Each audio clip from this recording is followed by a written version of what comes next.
नमस्कार दोस्तों, आपके अपने YouTube चैनल पर आपका बहुत बहुत स्वागत है दोस्तों। दोस्तों, हमने जो पिछली क्लास थी, पिछली क्लास में अपने भौतिक विभागों के बारे में, भौतिक प्रदेशों के बारे में पढ़ा था। दोस्तों, पिछली क्लास के अंदर जो अपने हरिमोहन सक्सेना थे, उनके 4 भाग बांटे थे उन्होंने। उन भागों को हमने गौर से पढ़ा था, एक एक करके पढ़ा था। वो 4 भाग बताए थे, कौन कौन से थे। पश्चिम का मरुस्थलीय प्रदेश था, अरावली का पर्वतीय प्रदेश था, ठीक है दोस्तों। उससे अगला पूर्व का मैदानी भौतिक प्रदेश था, और लास्ट में चौथा बताया था उन्होंने दक्षिण पूर्वी पठारी प्रदेश था। ठीक है दोस्तों, हम चारों का एक एक कर अध्ययन करते जाएंगे। ठीक है दोस्तों, तो सबसे पहले आज हम दक्षिण पूर्वी पठारी प्रदेश का अध्ययन करते हैं दोस्तों, उसको पढ़ते हैं। दक्षिण पूर्वी पठारी प्रदेश द साउथ ईस्टर्न प्लेटू। ठीक है दोस्तों, तो दोस्तों देखते हैं कि अपना जो ये राजस्थान का जो ये दक्षिणी भाग है, जो दक्षिणी भाग के अंदर मुख्य रूप से 4 जिलों में फैला हुआ है दक्षिण पूर्वी पठार। दोस्तों, दक्षिण पूर्वी पठार को हम हाड़ौती के पठार के नाम से भी जानते हैं। तो हाड़ौती का पठार के नाम से जानने का कारण है दोस्तों, जो ये वाला क्षेत्र है, जैसा कि अपना ये हो जाएगा बूंदी, हो जाएगा ये वाला कोटा, हो जाएगा, और ये वाला 12 हो जाएगा, और ये जिला लास्ट में कौन सा बचा, झालावाड़। झालावाड़ जिला। इस प्रकार दोस्तों ये 4 जिले हैं।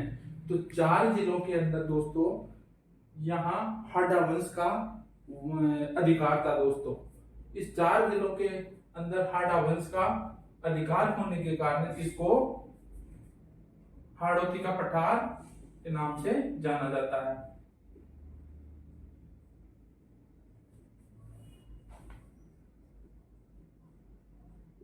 हाडा वंश के अधिकार के कारण हाडा वंश के इसको किस नाम से जाना जाता है, हाड़ौती का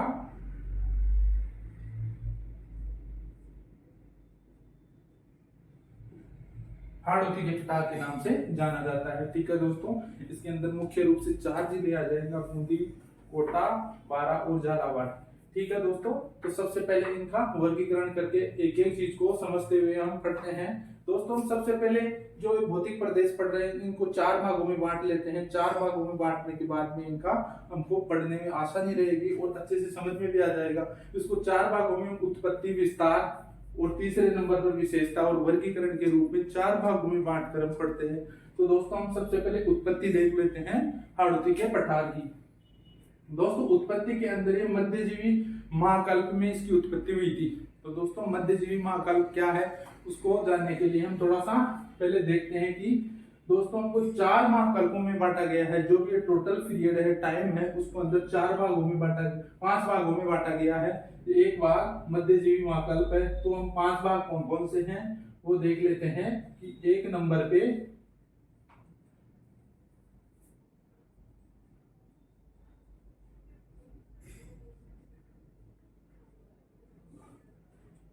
आद्य महाकल्प आएगा 1 नंबर पे।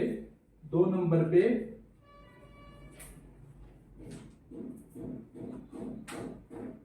पुराजीवी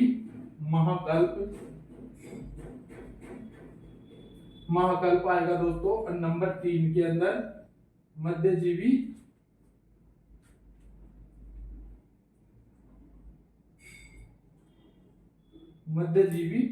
महाकल्प।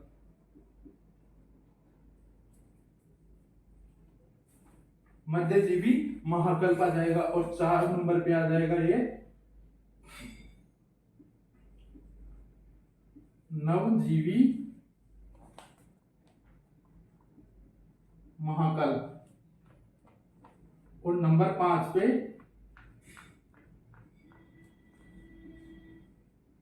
नूतनजीवी महाकल्प। इस प्रकार दोस्तों ये ज्योग्राफी के अंदर 5 महाकल्पों के अंदर बांटा गया है।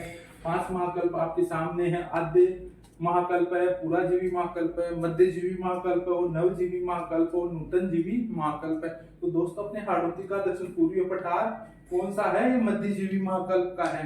तो इसकी उत्पत्ति कब की मानी गई है? मध्यजीवी महाकल्प में। और काल कौन सा था? क्रेटेशियस काल। दोस्तों क्रेटेशियस काल क्या है ये हम देखते हैं कि क्रेटेशियस काल है वो ज्योग्राफी के अंदर लगभग 16 कालों के अंदर बांटा गया है। तो उसके अंदर एक क्रेटेशियस काल है। तो काल इसका टाइम कितना है दोस्तों? ये देख लेते हैं। ये 1350 लाख वर्ष पूर्व का समय है।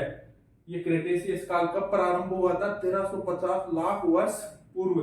तो दोस्तों 1350 लाख का मतलब ये हुआ कि 13.5 करोड़ इसका प्रारंभ था। और कब तक था दोस्तों? ये 7 करोड़ तक, 7 करोड़ वर्ष तक इसका टाइम था। तो दोस्तों इनके अंदर जो देखेंगे तो 6.5 करोड़ वर्ष का टाइम था। उसको हम क्रेटेशियस काल के नाम से जानते हैं। तो अपना दक्षिणी पूर्वी पठार था वो कौन सा? क्रेटेशियस काल का। कितने का है? तो उसका टोटल टाइम पीरियड कितना हो जाएगा? 6.5 करोड़। ठीक है दोस्तों, आया समझ में? आगे देखते हैं ये गोंडवाना लैंड का भाग है। तो दोस्तों गोंडवाना लैंड क्या है उसको हम समझने के लिए पहले थोड़ा सा हम देखते हैं कि गोंडवाना लैंड क्या है। दोस्तों हमारी जो ये पृथ्वी है, जो ये गोल पूरी गोल रूप में है अपनी पृथ्वी, जो इसका निर्माण हुआ था तब इस प्रकार थी। तो इसका नाम क्या था? सबसे पहले इसका नाम था पेंथालासा नाम दिया गया था। क्या नाम दिया गया था? पेंथालासा। ये पेंथालासा थी। और पेंथालासा क्या था? महासागर। और महासागर के अंदर एक महाद्वीप था। महाद्वीप था। महाद्वीप का नाम क्या था दोस्तों? पेंजिया। इसका नाम क्या था? पेंजिया। ठीक है दोस्तों, जब अपनी पृथ्वी बनी थी तो उस टाइम पे 2 भागों में थी। अंदर वाला भाग वो तो महाद्वीप, उसका नाम क्या था? पेंजिया। और जो पूरा भाग था उसके अंदर जो पानी भरा हुआ था वो था महासागर, उसका नाम पेंथालासा नाम था। ठीक है दोस्तों, अब देखते हैं इसको आगे देखते हैं कि ये अपना महाद्वीप पेंजिया था, ये भी 2 भागों में बटा हुआ था। ये किस प्रकार था दोस्तों? इस प्रकार 2 भागों में बटा हुआ था। और जो ये बीचों बीच का भाग था, ठीक है दोस्तों, ये बीचों बीच का भाग था, ये भाग कौन सा था? ये तैतीस सागर था। ठीक है दोस्तों, ये तैतीस सागर ने इस अपने महाद्वीप को 2 भागों में बांट दिया था। ठीक है दोस्तों, आया समझ में? जो बीचों बीच से गुजरा है ये तैतीस सागर था। और तैतीस सागर जो उत्तर वाला हिस्सा था इसको अलग नाम दिया गया, और दक्षिण वाला हिस्सा था उसको अलग नाम दिया गया। ऊपर वाले भाग को अंगारा लैंड के नाम से जानते हैं।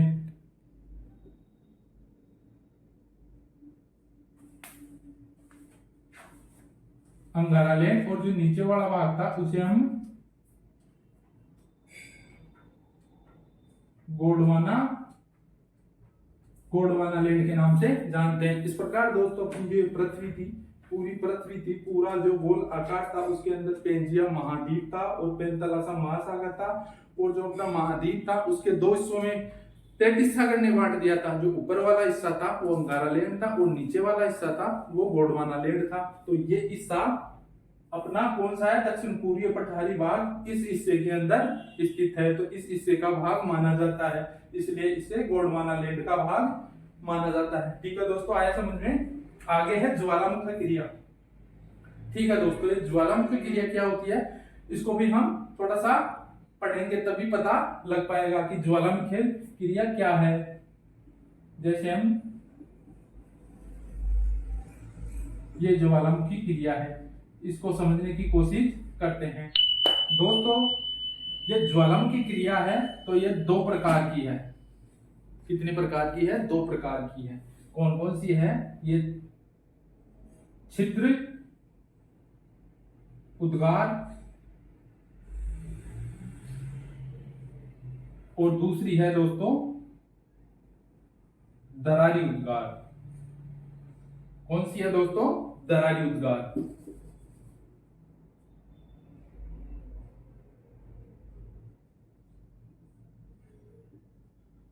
इस प्रकार जो ज्वालामुखी क्रिया होती है उसके अंदर 2 प्रकार के उद्गार होते हैं, छिद्र युक्त उद्गार और दरारी उद्गार। छिद्र युक्त उद्गार क्या होता है कि जैसे ये अपना धरातल है, ठीक है, ये अपना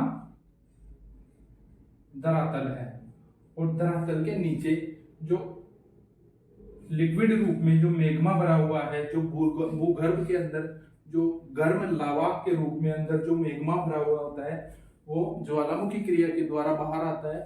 वो किस प्रकार आता है, इसके अंदर जो अपने जो भूगर्भिक जो सीमा और सियाल के नीचे जो सीमा परत है, उसके अंदर जो अपना मैग्मा है, तो वो मैग्मा बाहर आता है। तो किस प्रकार आता है कि जैसे अपने ये मैग्मा चेंबर है,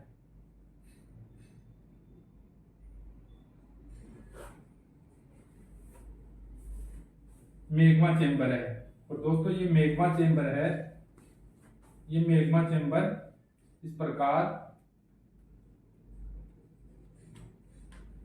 इस प्रकार जो ज्वालामुखी क्रिया के द्वारा ये बाहर आ जाता है। ठीक है, ज्वालामुखी क्रिया के द्वारा ये बाहर आ जाता है। ठीक है, और बाहर आके ये मैग्मा के रूप के अंदर ये धरती पर जमा हो जाता है। ठीक है, आया समझ में? इस प्रकार जो जमा हो जाता है, तो ये कौन सा छिद्र युक्त जो पृथ्वी के अंदर जो ये छिद्र हो रहा है, इसको हम किस नाम से जानते हैं? विवर के नाम से जानते हैं। ठीक है दोस्तों, जो पृथ्वी के विवर से जो बाहर जो लावा निकल रहा है, जो मैग्मा निकल रहा है, मैग्मा चेंबर से धरती से अंदर से नली से निकल रहा है, और विवर के थ्रू और धरातल से जो निकल के बाहर जमा हो रहा है, उसे ही हम छिद्र युक्त उद्गार के नाम से जानते हैं। ठीक है, आया समझ में? आगे चलते हैं, दरारी उद्गार क्या होता है। तो दोस्तों जैसे कि अपने ये धरातल है, इसको समझने की कोशिश करते हैं हम। जो अपना धरातल है और धरातल के नीचे जो मैग्मा भरा हुआ है, ठीक है, जो अपना मैग्मा है,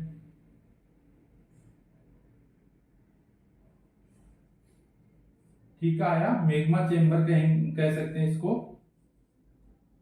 जो मैग्मा चेंबर है, तो ये नली के रूप में बाहर आता है।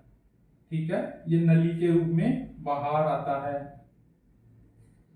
और जो अपना ये धरातल है दोस्तों, ये धरातल है, तो धरातल से ऊपर ये छिद्र युक्त धरातल के ऊपर ये मैग्मा आ जाता है, और ये धरातल पर इस प्रकार ये आकार ले लेता है दोस्तों, पूरे धरातल पर आकार ले लेता है, और ये मैग्मा लावा के रूप में जम जाता है। ठीक है, आया समझ में?